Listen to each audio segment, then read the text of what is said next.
நாகமணிய காப்பாத்துல குடும்பத்துல பிறந்தது நீ பண்ண தப்பு. அந்த தப்புக்கு நிச்சயமா உனக்கு தண்டனை உண்டு, மிகப்பெரிய தண்டனை உண்டு.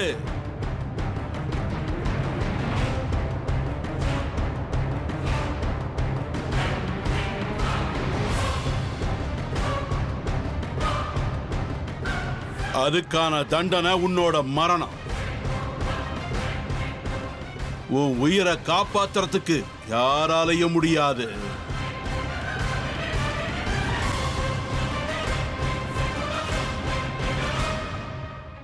உன்னோட சாவு தீர்மானம் ஆயிடுச்சு. நீ சாகப் போற. பார்த்தா உன்னோட கடைசி யாத்திரைக்கு நீ தயாராயிரு.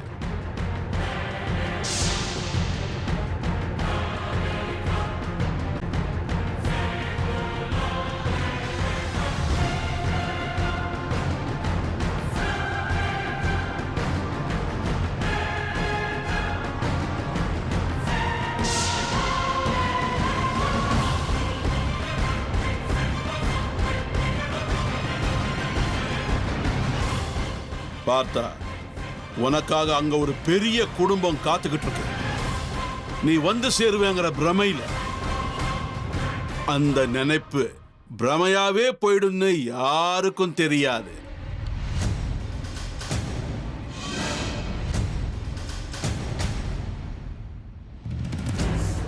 அப்புறம் இங்க உன் மூலமா அந்த நாகமணிய கண்டுபிடிச்சிடலாங்கிற பேராசையில அந்த தமயந்தி யாரோ ஒரு வீட்டுல தன்னோட ரகசியங்களை மறைச்சுக்கிட்டு வாழ்ந்துகிட்டு இருக்கா.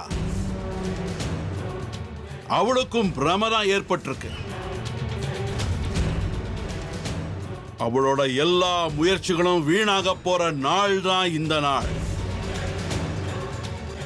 அவளோட எல்லா ஆசைகளும் இன்னைக்கு மண்ணோட மண்ணாக போகுது. பார்த்தாவோட மரணத்தினால அவ கண்ட கனவெல்லாம் சின்ன பின்னமாக போகுது. ஏய் தமயந்தி, நீ பாட்டுல கனவு கண்டுகிட்டே இரு. என்ன பண்ணணுமோ அதை நான் பண்ணியே தீருவேன்.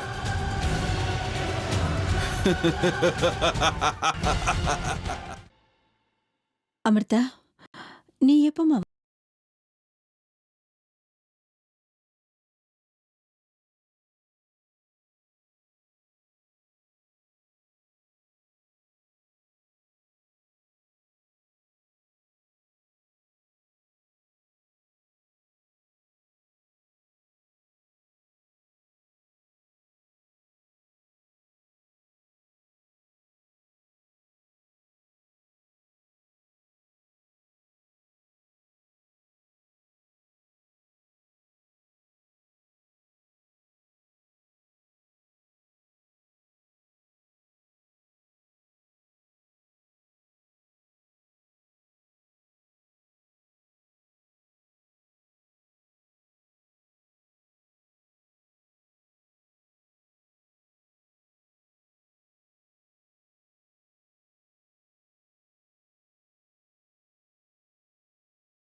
அத்தை தான் ஏதோ சொல்றாங்க, அதையெல்லாம் நம்ம சீரியஸா எடுத்துக்க முடியுமா சொல்லு?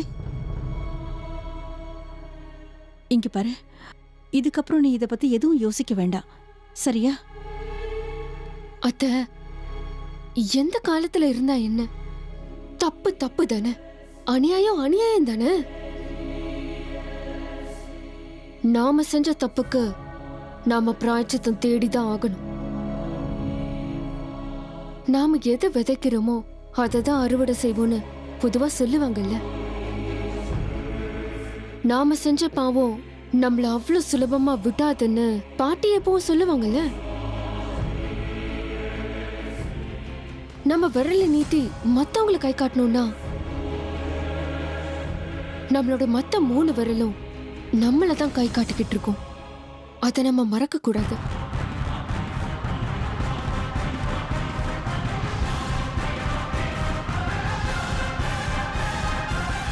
விதிங்கிற விஷயமும் அப்படித்தானே. மத்தவங்க கண்ணில் கண்ணீரை வர வச்சோம்னா நம்ம கண்ணில் ரத்தத்தை பார்க்க வேண்டியிருக்கும்.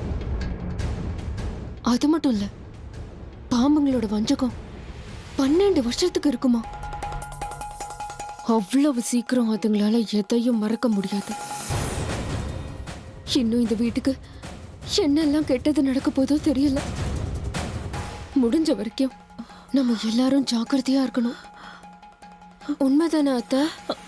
தயவு செஞ்சு நீ கொஞ்சம் மெதுவா பேசுறியா அமிர்தா? ஏதோ ஒரு தப்பு நடந்திருக்கு. இப்போ அந்த தப்பை எப்படி சரி பண்றதுங்கிறத பத்தி மட்டும் தான் நம்ம யோசிக்கணும். இங்க பாரு, இந்த விஷயம் வீட்ல வேற யாருக்கும் தெரியாம நீ பாத்துக்கணும்.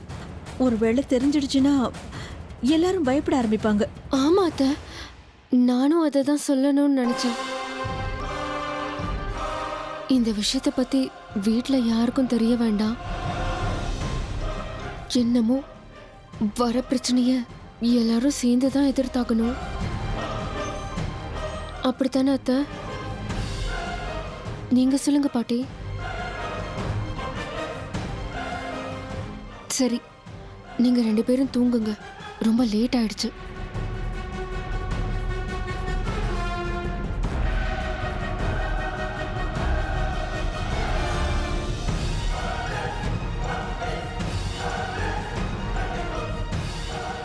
பாட்டி, முதல்ல நீங்க தான் ரொம்ப ஜாக்கிரதையா இருக்கணும்.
பார்த்தா, நீ மரண படுக்கையில விழற நேரம் இப்ப வந்துடுச்சு பார்த்தா. பௌர்ணமி நாள்ல உன்னை பலி கொடுக்கணுங்கிற என்னோட எண்ணம் நிறைவேற போகுது. அதுக்கான எல்லா ஏற்பாடும் தயாராயிடுச்சு. பாலகா, உன்னோட பலிய உனக்கு நான் அர்ப்பணம் பண்ண போறேன்.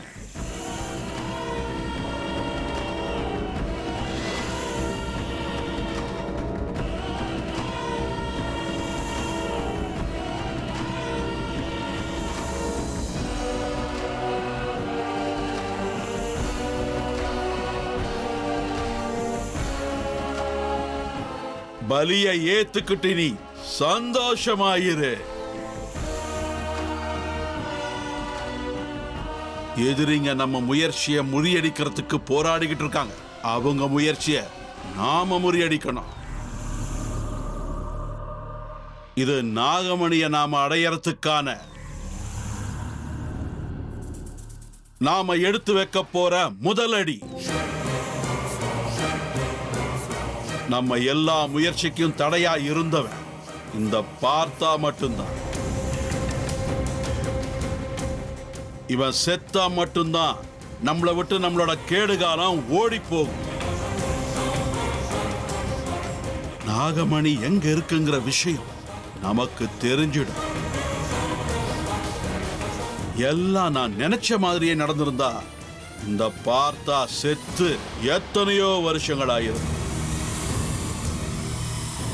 அவனோட அதிர்ஷ்டம் இதுவரைக்கும் தப்பிச்சிட்டு இருக்கான். யாரோ செஞ்ச புண்ணியம் இவனை இத்தனை வருஷமா காப்பாத்திக்கிட்டு இருக்கு. கடைசியா நாகமணிய அடைய தடையா இருந்தவனோட சாவு இன்னைக்கு நம்ம கையில. இந்த முறை இந்த வாய்ப்பை விட்டுறக்கூடாது பாலகா. இந்த பார்த்தாவோட கதைய முடிச்சே ஆகணும்.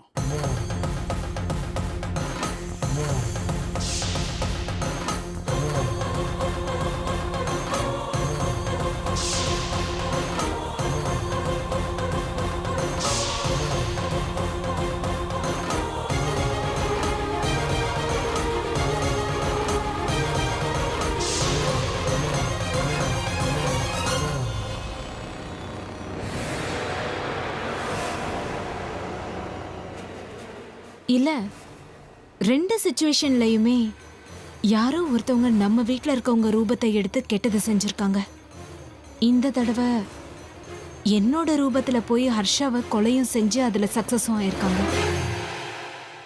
யாரா இருக்கும்?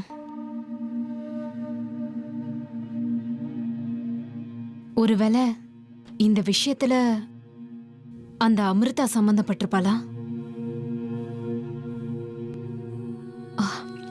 சச்சா, அப்படி நடக்க வாய்ப்பே இல்லை. அப்படி ஏதாவது இருந்தா அப்ப அர்ஜுன் ரூபத்தை எடுத்து அமிர்தாவை கொலை பண்ணது யாரா இருக்கும்? தன்னை தானே கொலை பண்றதுக்கு யாரும் முயற்சி எடுக்க மாட்டாங்க. அப்படின்னா இதுக்கு பின்னாடி யார் தான் இருக்காங்க? ஹர்ஷாவை கொலை பண்ற அளவுக்கு கோவம் வேற யாருக்கு இருந்தது? என்னோட ரூபத்துல போய் ஹர்ஷாவை கொலை பண்ணது யாருன்னு தெரியணும்.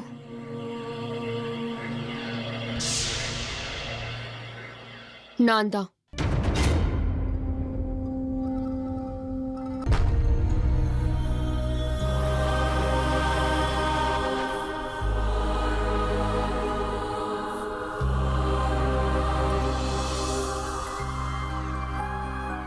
உன்னோட உருவத்துல போய் ஹர்ஷாவை கொலை பண்ணது நான் தான் மயூரி.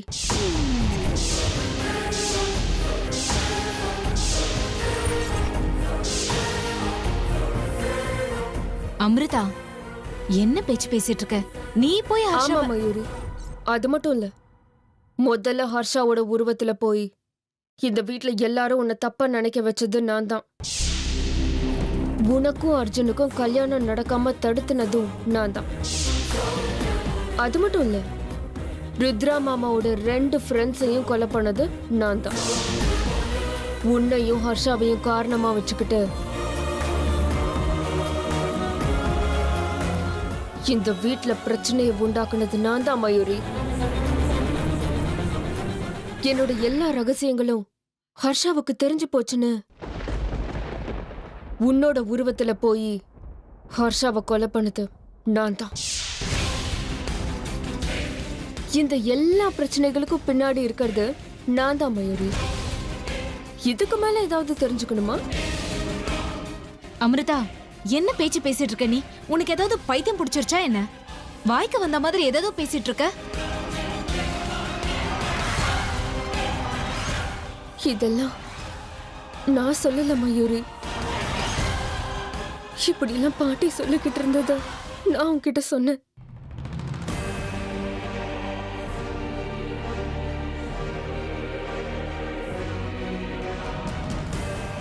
நான் சொல்றத நீ நம்பலன்னா நீ போய் பாட்டிய கேட்டு பாரு. அவங்களும் இதைத்தான் சொல்லுவாங்க. ஐயோ அமிர்தா, பாட்டிக்கு உன் மேல சந்தேகம் இருக்குன்றது எனக்கும் தெரியும். அதனாலதான் அவங்க என்னென்னமோ பேசிட்டு இருக்காங்க. அதுக்காக அதெல்லாம் உண்மையாகாது. எனக்கு ஆனா இந்த வீட்ல நடக்கிற எல்லா விஷயத்தையும் யோசிக்கும் போது தலை சுத்துது. எது உண்மை, எது பொய், எது சரி, எது தப்புன்னு ஒண்ணுமே புரிய மாட்டேங்குது. உனக்கு இவ்வளவு குழப்பமா இருக்குன்னா பாட்டி சொல்றத நான் கேட்டேன். எனக்கு எவ்வளவு கஷ்டமா இருக்கும் சொல்லு. யோசிச்சு பாரு மயூரி. இல்ல மயூரி, நான் பேசாம அமைதியா இருக்கேன்னு எல்லா பழியையும் என் மேலேயே தூக்கி போட்டா அது நியாயமாகுமா? அமிர்தா, எனக்கு நல்லா புரியுது. பாட்டி சொல்றதெல்லாம் கேட்டு மனசை குழப்பிக்காத. அது எப்படி முடியும் மயூரி? இல்ல, நடந்ததுக்கெல்லாம் நான் தான் காரணம்னு எந்த ஆதாரத்தை வச்சு சொல்றாங்க? ஒத்துக்கிறேன், அந்த ஹர்ஷாவை பார்த்தா எனக்கு சுத்தமா பிடிக்காதுதான்.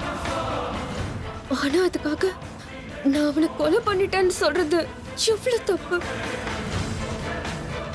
அந்த நேரத்துல நான் என்னோட ரூம்ல தானே இருந்தேன். என்னோட நிலைமையில நீ இருந்திருந்தா நீ என்ன பண்ணிருப்ப மயூரி? அமிர்தா, உன் மனவேதனை எனக்கு நல்லா புரியுது. தயவு செஞ்சு பாட்டி சொல்றதெல்லாம் நீ சீரியஸா எடுத்துக்காத. ஏதோ கோவத்துல சொல்லிருப்பாங்க. உனக்கு அதெல்லாம் புரியாது அமிர்தா. உன் கவலை தயவு செஞ்சு விட்டுரு.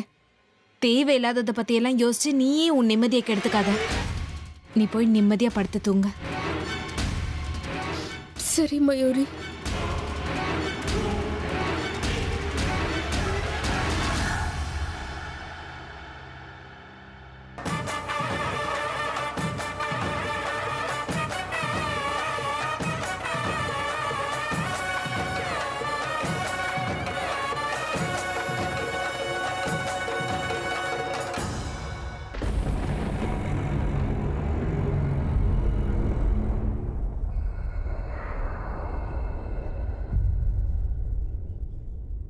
போ பார்த்தா போ. நீ போய் சேர வேண்டிய இடத்துக்கு தான் போய்கிட்டு இருக்க. போ. உன்னை பலி வாங்க ரொம்ப நேரமா பாலகா காத்துக்கிட்டு இருக்கான். போ. அங்க நீ ஒரு அடி எடுத்து வச்சது உன்னோட கதை, உன்னோட கத்தல் கூட யாருக்கும் கேட்காது. நீ யார் கண்ணுக்கும் தெரியவும் மாட்ட. அந்த மாய வலைக்குள்ள நீ ஆபத்துல இருக்கேன்னு யாருக்கும் தெரியாது. உள்ளுக்குள்ள உனக்கு ஏற்பட போற முடிவு அதுவும் யாருக்கும் தெரியாது. அமைதியா கத்தி கூப்பாடு போடாம இருந்தா உன் முடிவு நிம்மதியா இருக்கும். இங்க பாரு, இன்னைக்கு ராத்திரி தான் பூமியில உனக்கு கடைசி ராத்திரி.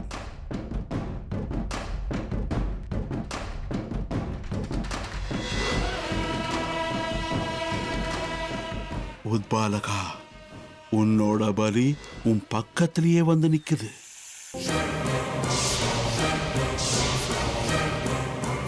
தயாராகு உத்பாலகா.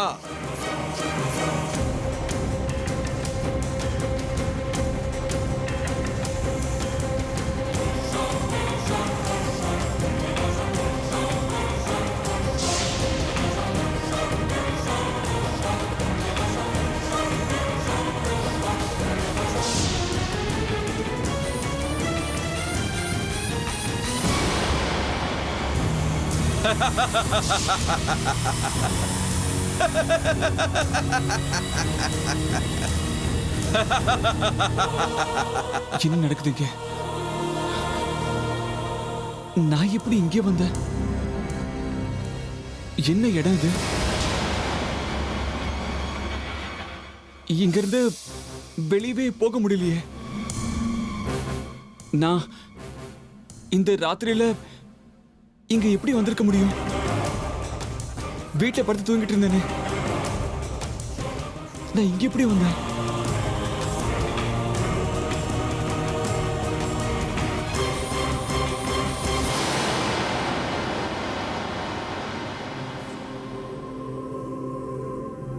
இன்னைக்கு பௌர்ணமி.